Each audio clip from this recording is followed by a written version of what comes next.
저는 개인적으로 20대 분들이 뒤트임 수술을 많이 하고 계시는데 그분들이 나중에 한 50대, 60대가 돼서 나이 드셔서 그 뒤트임 했던 것 때문에 눈 밑에 여러 가지 문제가 생기지 않을까 그런 우려를 가지고 있습니다. 나이 드신 분들한테는 더욱이 하면 안 되겠죠. 오직 눈성형 미소라인 성형외과 심상백 원장입니다. 오늘 주제는 상안검 성형술에 대한 이야기를 해드리려고 합니다. 제가 유튜브를 시작하고 나서 처음 달렸던 댓글에서 상안검 성형술에 대한 영상도 부탁한다 그렇게 댓글을 달아주신 적이 있습니다. 그런데 문제는 이 상안검 성형술이라는 것은 너무 광범위한 내용입니다. 눈 위에 눈꺼풀에 대한 성형수술을 전반적으로 다 상안검 성형술이라고 할 수 있거든요. 쌍꺼풀 수술도 포함이 되는 거고요. 그래서 오늘 너무 포괄적인 내용을 영상에 담을 수가 없어서 오늘은 나이 드셔서 눈꺼풀이 처진 분들, 노화에 의해서 눈이 변하는 것, 이렇게 처진 눈꺼풀에 대한 수술을 중점적으로 이야기해 드리려고 합니다. 오늘은 대략적인 내용에 대한 이야기를 좀 해드리고요. 다음번에는 환자들 사례를 가지고 좀 자세한 이야기를 해나갈 수 있도록 계획해서 준비하도록 하겠습니다. 화면을 보고 이야기하겠습니다. 나이 들어서 생기는 눈 주변의 변화에 대해서 먼저 이야기해 드리려고 합니다. 노화에 따른 변화라고 제목을 달았는데요. 나이가 들면서 가장 영향을 많이 주는 변화는 안구가 함몰되는 것입니다. 눈이 안으로 좀 깊게 들어가는 것입니다. 그래서 이제 나이 많으신 분들이 옴팡눈이란 표현도 쓰고요. 눈이 단추구멍 같아졌다라고도 하거든요. 안구가 안으로 깊게 들어가기 때문에 눈의 폭도 좁아질 수밖에 없고 눈 뜨는 것도 눈 위아래 폭도 상하 폭도 작아질 수밖에 없습니다. 이렇게 안구가 들어가면 또 위에 눈꺼풀에 더 많이 덮일 수밖에 없고요. 우리가 흔히 나이 들면서 생기는 변화에 가장 큰 영향을 주는 것은 안구가 함몰되는 것이라고 생각이 됩니다. 그리고 적지 않은 환자분들한테 눈 뜨는 게 약해지는 안검하수가 생깁니다. 나이 드시면서 생기는 안검하수는 눈 뜨는 근육 연결 부위가 약해지고 늘어지는 것입니다. 고무줄을 오래 쓰다 보면 고무줄이 끊어지기 전에 얇아지면서 이렇게 약해지는 것처럼 근육의 연결 부위가 좀 약해지거든요. 그래서 이제 노인성 안검하수라는 표현을 쓰기도 하고요. 어찌됐든 나이 들면서 눈이 덜 떠지는 안검하수도 흔하게 볼 수 있습니다. 또 눈두덩이가 좀 안으로 꺼져 들어가는 것도 많이 볼 수 있습니다. 눈이 퀭하게 꺼져서 나이 들어 보이기도 하고요. 눈두덩이가 꺼져 들어가는 변화도 많이 나타나게 됩니다. 눈두덩이가 퀭하게 꺼지면 아무래도 좀 나이 들어 보이고 좀 피곤해 보이고 그렇게 되겠죠. 젊은 사람들도 눈두덩이가 꺼지는 사람이 있지만 나이가 들면서 꺼지는 게 더 악화되는 경우가 흔하게 있습니다. 환자분들 중에는 또 눈두덩이는 꺼지는데 눈 앞부분에는 지방이 톡 붉어져 나와서 다른 주변은 눈두덩이가 꺼지고 앞에만 지방이 톡 붉어져 나와서 그걸 굉장히 어색해 하시고 싫어하시는 분들도 있고요. 또 눈썹 높이의 변화가 있을 수 있습니다. 어떤 분들은 눈썹이 나이 들면서 점점 높아지기도 하고요. 대부분은 나이 드시면서 눈썹이 점점 내려와서 위에 눈꺼풀이 더 많이 처져 내려오죠. 또 피부도 좀 늘어나는 경향이 있습니다. 우리가 분명히 나이 드신 분들 피부를 좀 잘라내면서 수술을 하는 걸 보면 피부가 좀 늘어난다고도 볼 수 있죠. 하지만 의미 있는 양이 늘어난다고 생각하지는 않습니다. 또 피부 탄력도 좀 저하되고 또 무엇보다도 피부가 얇아지기 때문에 잔주름이 생길 수 있습니다. 눈 앞에는 이렇게 수평으로 잔주름이 좀 생기는 경향이 있고 쌍꺼풀 라인도 이렇게 빗살 무늬의 주름이 많이 생깁니다.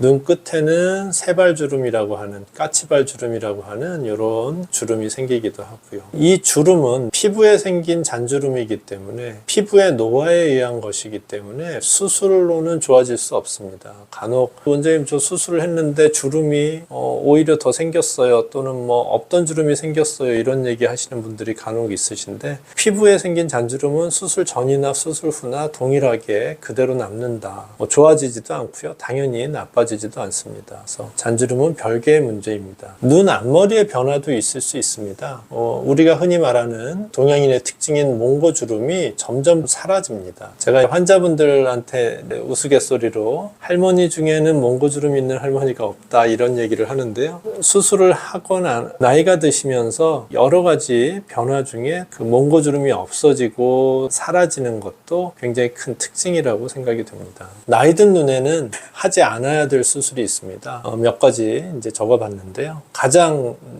대표적으로 앞트임 수술입니다. 조금 전에 이야기한 것처럼 나이 드시면서 몽고주름은 점점점 사라지거든요. 사라져서 틀 게 없는 거죠.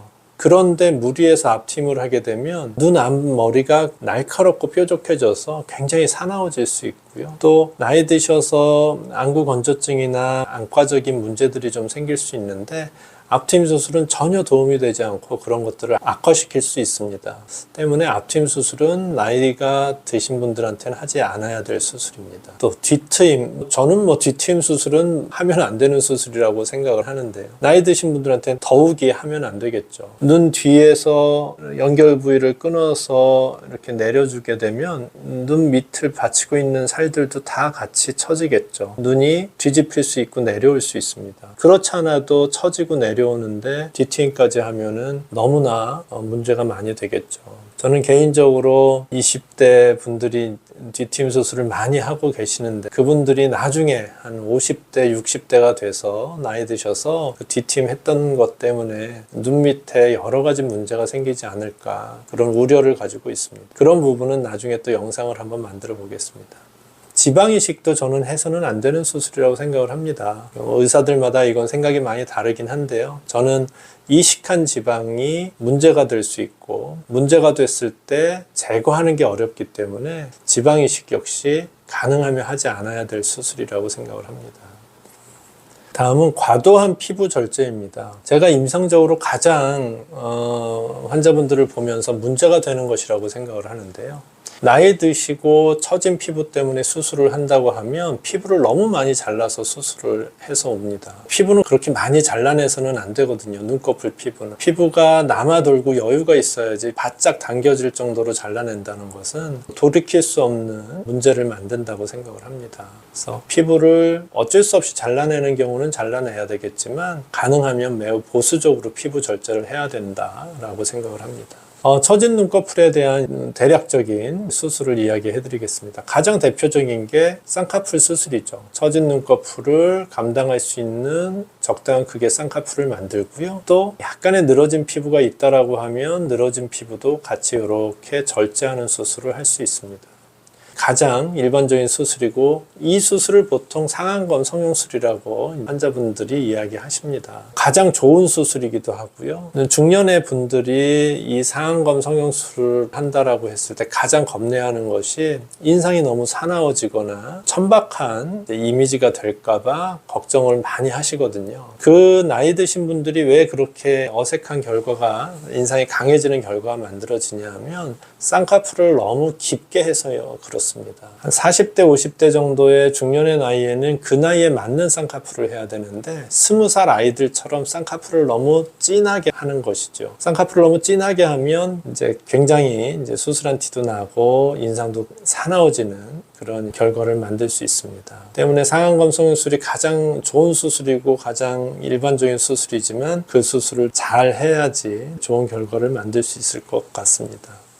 또 많이 궁금해 하시는 게 눈썹 밑에서 피부를 이렇게 잘라내는 수술을 많이 이야기 하십니다. 좋은 수술이고요. 굉장히 간단한 수술이면서 문제를 많이 만들지 않는 수술이기 때문에 흔히들 선호하는 수술 방법이긴 합니다. 하지만 이 눈썹 밑에서 피부를 절제하는 수술은 눈썹 거상술이라고 할 수는 없습니다. 이 수술을 눈썹 하거상 이렇게 표현도 하는데요. 저는 그거는 과장된 표현이라고 생각합니다. 이렇게 피부를 디자인해서 잘라내게 되면 눈썹이 그 자리 그대로 있고 처진 피부만 끌려 올라와서 봉합이 되는 것 아닙니다. 오히려 눈썹이 내려오면서 꼬매지죠. 그래서 눈썹이 거상된다라는 표현은 너무 과장됐다고 생각을 합니다. 그냥 피부가 많으니까 많은 피부를 좀 잘라내주는 효과지 눈썹을 올려주거나 눈썹 아래 피부만 끌어올려줄 수 있는 수술은 아니라고 생각이 됩니다.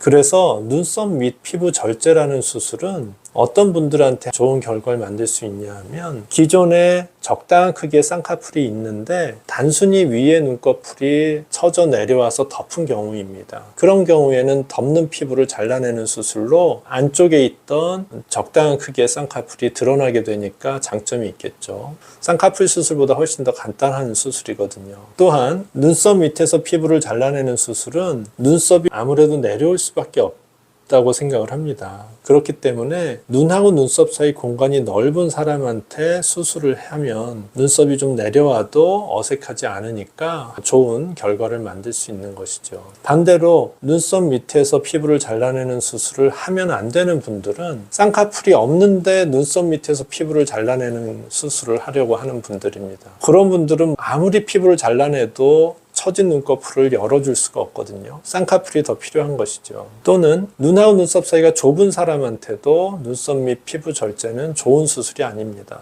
더 좁아지는 경향이 있으니까요. 다음은 이마 거상 수술이라는 아주 대표적인 수술이 있습니다. 이 수술은 성형외과 전문의 선생님한테 자세한 이야기를 들으시는 게 더 좋을 것 같습니다. 오늘 이렇게 상안검 성형술, 처진 눈꺼풀에 대한 성형수술에 대한 대략적인 이야기를 했습니다. 수술 이야기도 했지만 나이 드시면서 생기는 변화에 대한 이야기도 했고요. 다음번에 사례별로 조금 더 구체적이고 자세한 이야기를 할 수 있도록 영상 준비하겠습니다. 끝까지 시청해 주셔서 감사합니다.